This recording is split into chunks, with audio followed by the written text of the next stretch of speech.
আজকে সন্ধ্যে 6:30 নাগাদ আমাদের কাছে একটি গোপন সূত্রে খবর আসে, হোটেল ইম্পেরিয়াল যেটি উদয়পুর জেল রোডে অবস্থিত, সেখানে এই হোটেলে 107 নম্বর রুমে কিছু যুবক গ্যাম্বলিং করছিল, জুয়া খেলছিল।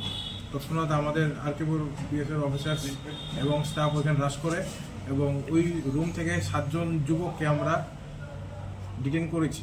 তো তখন আমরা গিয়ে দেখেছি ওরা গ্যাম্বলিং করছিল, জুয়া খেলছিল উইথ কার্ডস, 3 তাস যেটাকে বলে, এবং তাদের কাছে টোটাল 1,24,450 টাকা সিজ করা হয়েছে। কজনকে গ্রেপ্তার করা হয়েছে? 7 জন। যে অভিযুক্ত 7 জনকে গ্রেপ্তার করা হয়েছে তারা কি লোকাল উদয়পুরের নাকি অন্য জায়গায়?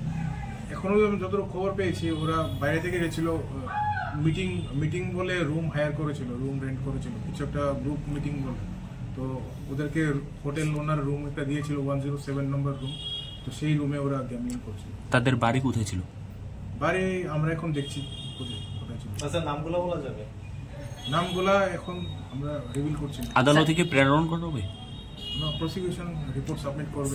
টোটাল কত টাকা পাওয়া গেছে আরেকবার যদি বলেন? টোটাল 1,24,450, 1,24,450 টাকা।